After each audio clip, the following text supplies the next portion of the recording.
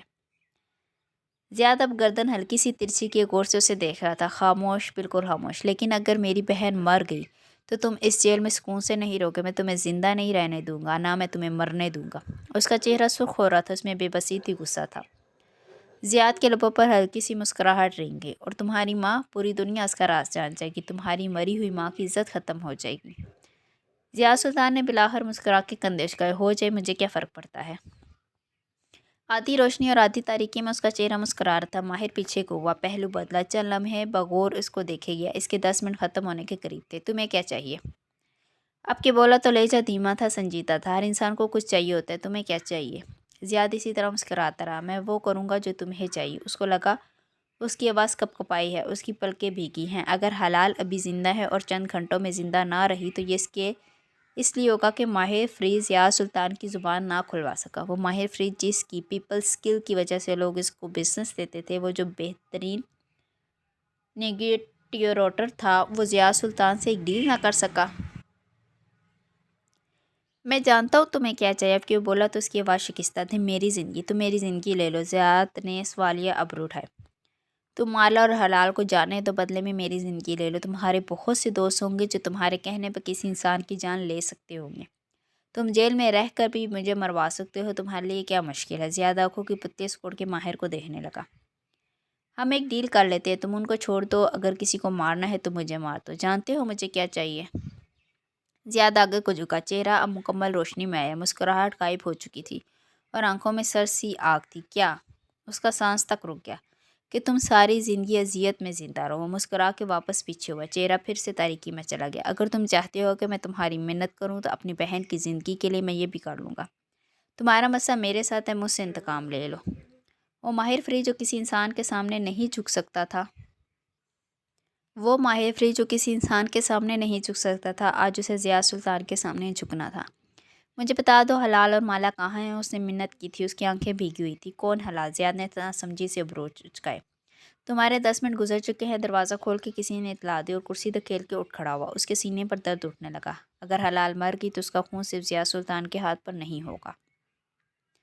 ٹھنڈ بڑھتی جا رہی تھی، اس کے ہونٹ کانپ رہے تھے۔ اس نے گھٹنے سینے سے لگا کے اپنے گرد بازو لپیٹ رکھے تھے۔ وہ آ جائیں گے، وہ ہمیں بچانے آ جائیں گے، وہ بار بار دہرا رہی تھی۔ اس کی آنکھیں بند ہو رہی تھی، لیکن اسے جاگنا تھا، اسے اپنے ذہن کو جگائے رکھنا تھا۔ سرکار نے تمہیں کیوں قید کیا؟ حلال؟ اس نے گردن موڑنی چاہی، لیکن جس موڑنے سے قاصر تھا وہ خاموش رہی۔ اسے تم سے کیا چاہیے تھا؟ وہ بچوں کے ساتھ کیا کرتی تھی؟ چند لمحے یوں ہی گزر گئے۔ اور آلیان، کیا وہ بھی تمہارے ساتھ قید تھا؟ حلال کے اندر ذرا سی جنبش ہوئی، لیکن کوئی آواز سنائی نہ دی۔ وہ بدقت چہرہ موڑ کے اسے دیکھنے لگی۔ جالی کے پار وہ سر جھکائے بیٹھی تھی، گھنگریالے بال چہرے کے دائیں بائیں گر رہے تھے۔ ماہر سمجھتا ہے کہ آلیان بدر ہے۔ تم نے اسے کئی برس پہلے میرے بیٹے کا نام بتایا تھا، میں اسے نہیں بتا سکی کہ وہ کون تھا۔ میں نے اسے وہ سمجھنے دیا جو وہ سمجھتا تھا۔ مجھے اپنے بیٹے کی حفاظت کرنے تھی۔ کیا تم کبھی آلیان سے ملی تھی؟ مالا نے جھکے چہرے کے ساتھ ہونٹ کھولے۔ اس کی آواز باریک تھی، لیکن اداس بلبل کے جیسی۔ کیا تم آلیان کو؟ وہ پوچھ رہی تھی، لیکن حلال نے اس کی بات کاٹ دی۔ کچھ ایسا ہے جو تمہیں نہیں معلوم۔ کچھ تھا اس کی لالی کی جیسی آواز میں جو اسے ساکت کر گیا۔ کچھ ایسا جو ماہر بھائی کو نہیں معلوم۔ وہ دم سادے سنتی گئی۔ نگاہیں حلال کے جھکے سر پر جمی تھیں۔ ساری دنیا ایک لمحے کے لیے خاموش ہوگی۔ حلال کے ہونٹوں سے نکلنے والے اگلے الفاظ اس کے سینے کے اندر کسی خنجر کی طرح گھپ گئے۔ وہ شل بیٹھی رہ گئی۔ سارے درد فنا ہو گئے، بس وہ ایک درد ہر شے پر حاوی ہو گیا۔ کافی کی مہک پر اس نے سر اٹھایا۔ وہ دیوار سے لگا فرش پر اکڑوں بیٹھا تھا، سر جھکائے تھکا ہارا۔ جب ماہر نے جھک کر کپ اس کی طرف بڑھایا، ماہر نے چونک کر سر اٹھایا، پھر بدقت مسکرایا۔ نو تھینکس، میرے اندر مزید کیفی کین پینے کی ہمت نہیں ہے۔ اس کے چہرے سے لگتا تھا کہ وہ ہار چکا ہے۔ وہ نہیں بولا بینا، وہ کچھ نہیں بولا۔ میں اس سے کچھ نہیں گلوا سکا۔ وہ سر دیوار سے ٹکائے اب سامنے شیشے کی دیوار کو دیکھ رہا تھا۔ کوئی کلیو، کوئی ہنٹ نہیں۔ ماہی ساتھ رکھے بینچ پہ بیٹھی، دونوں کپ خالی کرسی پر رکھ دیے، وہ بھی سامنے دیکھ رہی تھی۔ آپ کو یقین ہے کہ وہ زندہ ہیں؟ شاید۔ اس نے تھوک نگلا۔ میں زیاد سے بات کرنا چاہتی ہوں۔ وہ تمہیں کچھ نہیں بتائے گا، وہ سائیکوپیتھ ہے، وہ ہمیں اذیت میں دیکھ کے خوش ہو رہا ہے۔ اسے مل کے اپنا دماغ مت خراب کرو، اس سے کچھ پوچھنے کا فائدہ نہیں۔ مجھے اسے کچھ پوچھنا نہیں ہے، کچھ بتانا ہے۔ ماہر نے چونک کے سر اٹھایا۔ کچھ تھا مابینہ کی آواز میں جو پہلے وہاں نہ تھا۔ طریق لاک اپ سلاخوں سے بنا تھا۔ اندر ایک چوکی سی تھی جس کے ساتھ فرش پر ضیاء سلطان بیٹھا تھا۔ خالی کمرہ، سلاخیں، وہ خاموشی سے سر دیوار سے ٹکائے چھت کو دیکھ رہا تھا۔ بسم اللہ۔ چہرہ کسی قسم کے تاثر سے خالی تھا۔ جب میں نے تمہیں پہلی دفعہ دیکھا تھا تو مجھے کچھ کھٹکا تھا۔ آواز پہ اس نے چونک کے سر اٹھایا۔ مابینہ سلاخوں کے ساتھ کھڑی تھی۔ اسے ابھی ایک آفیسر یہاں چھوڑ کے گیا تھا۔ دونوں ہاتھوں میں ایک سر سلاخ تھی، تھامے وہ اس کو دیکھ رہی تھی، ترہم سے، نفرت سے۔ مجھے تمہاری فیلنگ سننے میں دلچسپی نہیں ہے، زیاد نے بیزاری سے سر جھٹک دیا۔ میں حیران تھی کہ مالا تمہیں ہینڈسم کیوں سمجھتی ہے، لیکن پھر تمہاری چاکلیٹس درمیان میں آ گئی اور انہوں نے میری بصارت دھندلا دی۔ زیاد نے جواب نہیں دیا، اسی طرح تاہٹ سے سامنے دیکھتا گیا۔ کتنی ہی دفعہ مجھے ریڈ فیلنگز نظر آئے، تمہیں دیکھ کر کے ایک بے چینی سی ہوتی تھی، لیکن تمہاری ماں کے جادو جیتتے گئے۔ ہوں انٹرسٹنگ، وقوف سے تبصرہ کر رہا تھا۔ میرے بچے کو بھی تمہاری ماں نے مارا تھا، میرے دوسرے بچے کو۔ زیاد نے سر سا ہنکارا بھرا۔ میں ان سے ملی تھی ایئرپورٹ پر، انہوں نے کچھ پھونکا تھا مجھ پر، یا ان کی نظریں بد تھی، جو بھی تھا۔ انہوں نے کیوں مارا میرے بچے کو میں نہیں جانتی، شاید جادوگروں کو بچے مار کے طاقت ملتی ہے، لیکن میں اس بچے کے لیے بہت روئی تھی۔ سو سیڈ، اس نے تلخی سے سر چٹکا۔ حالانکہ مجھے لگا تھا کہ میں نہیں روں گی، میں پہلے بچے کے لیے ایسے نہیں روئی تھی، اس کی دفعہ میں اپنے غم سے روئی تھی۔ مجھے اولاد چاہیے تھی۔ لوگ کیا کہیں گے کہ ماہی ماں نہیں بن سکی، لیکن ابا دوسری شادی کا نہ سوچے، کہیں میں ساری عمر بے اولاد نہ رہ جاؤں۔ وہ سلاخیں پکڑے کھڑی اس کو دیکھ کر کہہ رہی تھی، لیکن اس دوسرے بچے کے لیے میں ایک عمر روتی رہی، وہ مجھے ہمیشہ یاد رہتا ہے۔ حرین کو کھانا کھلاتے، اس کے کپڑے خریدتے، مجھے اپنا وہ دوسرا بچہ ہمیشہ یاد آ جاتا ہے۔ وہ دھیرے دھیرے پنجوں کے بل نیچے بیٹھتی گئی۔ اب وہ اس کے عین سامنے تھی۔ جانتی ہو کیوں؟ چند لمحے ہوا ساکن رہی، کیونکہ میں نے اسے دیکھ لیا تھا۔ زیاد نے چونک کے اسے دیکھا۔ وہ آنسو سے بھرا چہرہ لیے کہہ رہی تھی، میں مردہ فیٹس کو دفنانے سے پہلے انہوں نے مجھے وہ دکھایا تھا۔ وہ چند ماہ کا تھا، بہت چھوٹا، لیکن اس کا جسم بنا ہوا تھا، اور جب میں نے اسے دیکھ لیا تو وہ مجسم ہو گیا اور میرے دل میں کھپ گیا۔ اس نے بند مٹھی دوبارہ سینے پہ ماری۔ سارا مسئلہ اس نظر کا ہے زیاد، جو اس میں سما گیا، وہ دل سے نہیں نکل سکتا۔ زیاد آنکھوں کی پتیاں سکوڑے غور سے اسے دیکھ رہا تھا۔ تمہیں بچے نہیں چاہیے تھے، مالا نے مجھے بتایا تھا۔ پھر جب اس نے ابارشن کروایا تو تم خوش تھے، یہ بھی جانتی ہوں۔ وہ رکی، لیکن اس نے ابارشن نہیں کروایا تھا۔ زیاد نے چونک کے اسے دیکھا، کندھے سیدھے ہو گئے۔ مالا نے جھوٹ بولا تھا، مجھے اس کے کمرے سے یہ ملا ہے۔ اس کے ہاتھ میں کچھ تھا، ایک سفید لفافہ۔ اسے ڈر تھا کہ تم اس کے بچے کو مار دو گے، کیونکہ تمہیں بچے نہیں چاہیے تھے۔ وہ ایک لمحے کے لیے کچھ بول نہ سکا، پھر گہری سانسیں۔ یعنی وہ اب بھی پریگننٹ ہے، اور تمہیں لگتا ہے کہ یہ سن کے میں تمہیں اس کے بارے میں کچھ بتا دوں گا۔ اس کے انداز میں کچھ نہ تھا، کوئی رحم نہیں، کوئی خوف نہیں۔ کیا تم اب بھی اسے مرنے دو گے؟ ضیاء سلطان نے دھیرے سے شانیں چکا دی۔ اس کے چہرے پہ کچھ بدلا تھا، لیکن جب وہ بولا تو اس کی آواز ہموار تھی۔ مجھے نہیں معلوم وہ کہاں ہے، لیکن مجھے اس کے مرنے کا کوئی افسوس نہیں ہوگا۔ اس نے چہرہ پھیر لیا، اب سرمئی دیوار کو دیکھ رہا تھا۔ میں جانتی ہوں تم یہی چاہو گے کہ مالا کے ساتھ وہ بھی مر جائے، اسی لیے میں نے تم سے مالا کی لوکیشن نہیں پوچھوں گی۔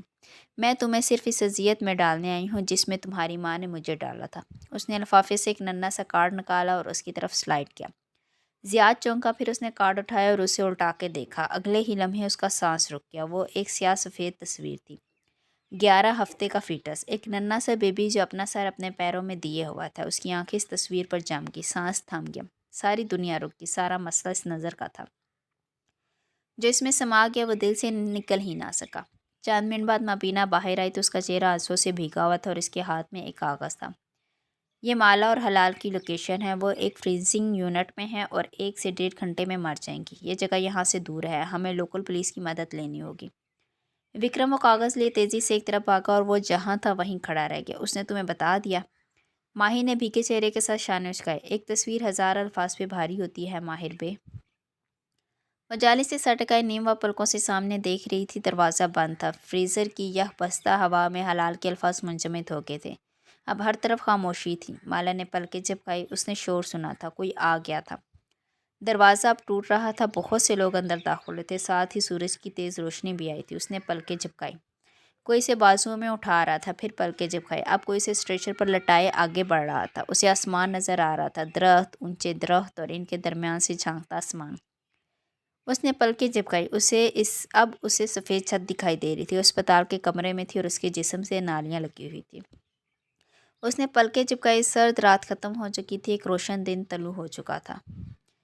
ماہر فرید کے لیے وہ دن عام نہ تھا۔ وہ ڈرائیو اس کی زندگی کی سب سے طویل ڈرائیو تھی۔ راستے میں کار فون سے اس کو سب معلوم ہوتا رہا تھا۔ لوکل پولیس پہنچ چکی ہے، ان کو فریزنگ ٹرک مل گیا ہے، وہ دونوں زندہ تھی، انہیں اسپتال لے جایا گیا تھا۔ مطلوبہ اسپتال تک کا راستہ پولیس رات کے جیسا تھا۔ راستے میں بارش شروع ہو چکی تھی، کار کے وائپرز بار بار چل رہے تھے، اس کی آنکھیں بھی بھیگی ہوئی تھی اور بار بار ناک سے گیلی سانس کھینچتا۔ اتنے برس سے وہ کہتا آ رہا تھا کہ حلال زندہ ہے، کوئی اس کا یقین نہیں کرتا تھا۔ آج وکرم نے کال پہ بتایا تھا کہ اس کی بہن حلال واقعی ہی زندہ ہے، اور اسے آج خود بھی یقین نہیں آ رہا تھا۔ وہ کار پارکنگ میں روک کر تیزی سے باہر بھاگا۔ اسپتال میں عمارت میں داخل ہونے تک بارش نے اسے بھگو دیا تھا، لیکن آج اسے پرواہ نہیں تھی۔ اندر داخل ہوتے اس نے دائیں بائیں دیکھا، ایک طرف پولیس آفیسرز دکھائی دے رہے تھے اور ان کی جانب بھاگا، یقیناً حلال بھی وہیں کہیں ہوگی۔ ماہر وہ چونک کے پلٹا۔ وہ مالا تھی مخالف سمت ایک دوسرے کوریڈور میں کھڑی تھی۔ اس نے اسپتال کا لباس پہن رکھا تھا، بال پونی میں بندھے تھے اور ہاتھ کی پشت پر آئی وی لگی تھی۔ مالا کو دیکھ کر بہت کچھ یاد آیا۔ اس نے تھوک نکلا، تم ٹھیک ہو؟ پھر بے چینی سے دائیں بائیں دیکھا، وہ کسی اور سے ملنے آیا تھا۔ ماہر میری بات سنو۔ وہ تیزی سے اس کے قریب آئے، اس کے انداز میں کچھ تھا، بے چینی، پریشانی۔ حلال کہاں ہے؟ اس کی آواز کپ کپ آئی۔ وہ دائیں بائیں دیکھ رہا تھا۔ وہ ٹھیک ہے، وہ اندر ہے، مگر پہلے بیٹھ کے میری بات سنو۔ وہ اس کے سامنے آ کھڑی ہوئی، اس کا انداز کچھ پریشان سا تھا۔ میں تم سے بات کروں گا، لیکن بعد میں مجھے حلال کو دیکھنا ہے۔ اس کی آنکھیں بھیگ رہی تھی، وہ اس کے راستے میں کھڑی تھی اور وہ اسے سامنے سے نہیں ہٹا سکتا تھا۔ پہلے میری بات سنو۔ اس نے اپنا بازو دیوار پر رکھ دیا تاکہ وہ گزر نہ سکے۔ بعد میں۔ وہ تیزی سے دوسری طرف سے نکل گیا۔ وکرم اس طرف تھا۔ ایک کمرے کے باہر اسے دیکھ کے سر کو خام دیا اور اس کمرے کی طرف اشارہ کیا۔ ماہر وہ بے بسی سے اس کی طرف گھومی، لیکن وہ نہیں سن رہا تھا۔ آج اسے کسی کی پرواہ نہ تھی۔ اس نے کمرے کا دروازہ کھولا تو ساری دنیا جیسے رک گئی۔ ماہر فرید نے کئی برس اس منظر کا تصور کیا تھا۔ کسی دن وہ اسپتال کے کمرے کا دروازہ کھولے گا اور حلال اسے کسی بستر پر لیٹی دکھائی دے گی، پٹیوں سے جکڑا وجود ہوگا، یا شاید وہ کسی سرد خانے میں داخل ہوگا اور اس کے سامنے ایک گلاس سے کپڑا ہٹائیں گے اور وہ حلال کا چہرہ ہوگا۔ لیکن حقیقت میں ایسا نہ تھا۔ نہ وہ زخمی تھی، نہ اس کے چہرے پر کوئی نشان تھا۔ وہ بستر پر بھی نہیں لیٹی تھی، وہ کھڑکی کے ساتھ کھڑی باہر آنکھیں جمائے ہوئے تھی۔ گھنگریالے بال کھلے تھے۔ وہ بڑی ہو گئی تھی، لمبی بھی، کمزور بھی، لیکن زیادہ خوبصورت بھی۔ وہ حلال ہی تھی، بیربل اور اس کی لالی۔ حلال، اس کی آنکھوں سے آنسو گرے تھے۔ ماہر بھائی، حلال نے چونک کے گردن موڑی۔ وہ تیزی سے اس تک آیا۔ وہ رو رہا تھا، وہ ہنس رہا تھا۔ اس نے اسے گلے سے لگایا۔ کیا وہ واقعی حلال تھی؟ وہ یقین کرنا چاہ رہا تھا کہ یہ اس کی حلال ہے۔ اس سے الگ ہوا وہ وہی تھی، اور وہ مسکرا رہی تھی۔ یہ اس کی حلال تھی، وہ زندہ تھی، وہ ٹھیک تھی۔ اب وہ اس کے ہاتھ چوم رہا تھا۔ منظر بار بار اس کے آنسوؤں سے دھندلا جاتا۔ وہ ہنس رہا تھا اور وہ رو رہا تھا۔ ماہر بھائی، وہ مسکرا رہی تھی۔ اب اس نے اپنا دایاں ہاتھ نرمی سے ماہر کی گرفت سے نکالا۔ ماہر نے بھیگی آنکھوں سے اس کا چہرہ دیکھا۔ آنسوؤں کی دھند درمیان میں حائل تھی۔ اس نے پلکیں جھپکائی۔ منظر قدرے واضح ہوا۔ حلال مسکرا رہی تھی، لیکن کچھ غلط تھا۔ ماہر بھائی، یہ آپ ہو؟ وہ اپنے دائیں ہاتھ سے اس کے چہرے کو چھو رہی تھی۔ وہ اس کو نہیں دیکھ رہی تھی۔ اس کی آنکھیں سامنے دیوار پر جمی تھیں۔ وہ منجمد ہو گیا۔ You have a beard now. وہ مسکرا کے دوسرے ہاتھ سے اس کے ماتھے کو ٹٹول رہی تھی۔ اس کی آنکھیں، اس کی بھوری خوبصورت آنکھیں خلا میں دیکھ رہی تھی۔ اس کی آنکھیں بے نور تھی۔ وہ کرنٹ کھا کے پیچھے ہٹا۔ کسی نے اس کا دل الٹی چھری سے ذبح کر دیا۔ حلال دیکھ نہیں سکتی تھی۔ اس کی کن پٹی کے قریب ایک زخم کا منتمل سا نشان تھا۔ حلال اندھی ہو چکی تھی۔ وہ قدم قدم پیچھے ہٹتا گیا، بے یقینی سے، خوف سے۔ حلال دائیں بائیں ہاتھ کرتی اسے ڈھونڈنا چاہ رہی تھی۔ اسے سفید چھڑی اس کے ساتھ رکھی تھی۔ وہ پیچھے ہٹتا گیا، یہاں تک کہ وہ دیوار سے جا لگا۔ اس کی آنکھیں ساکت تھیں۔ ماہر بھائی، آپ کہاں ہو؟ وہ پوچھ رہی تھی۔ گردن دائیں بائیں گھماتی وہ کسی مجسمے کی طرح دیوار سے لگا تھا، اور اس کی ساری دنیا بے نور ہو چکی تھی۔ باہر کوریڈور میں ایک بینچ پر بیٹھی مالا نے افسوس سے اس کے کمرے کے بند دروازے کو دیکھا تھا۔ اسے میری بات سننی چاہیے تھی، وہ ساتھ بیٹھی ماہی سے کہہ رہی تھی جو اس کے ہاتھ تھامے ہوئے تھی۔ یہ کیسے ہوا؟ اسے زیاد نے چھت سے دھکا دیا تھا۔ اس کی جان بچ گئی، لیکن اس کی آنکھیں ڈیمیج ہوئی تھیں، جس کے باعث اس کی بصارت چلی گئی۔ جو آنکھیں اب ہیں وہ پروستھیٹک آئی بالز ہیں۔ وہ بظاہر دیکھنے میں ٹھیک لگتی ہیں، لیکن وہ بے نور ہیں۔ ماہر کے پاس اتنا پیسہ، وہ اس کا علاج کروا لے گا۔ شاید اس کو کوئی آنکھیں ڈونیٹ کر دے تو۔ ماہی نے امید باندھنے کی کوشش کی۔ اس کے نابینا پن کا کوئی علاج نہیں ہے ماہی۔ دنیا کی ساری دولت بھی اس کی آنکھیں واپس نہیں لا سکتی۔ چھت سے گرنے کے باعث اس کی آنکھوں میں نوکیلی چیزیں چبھ گئی تھی۔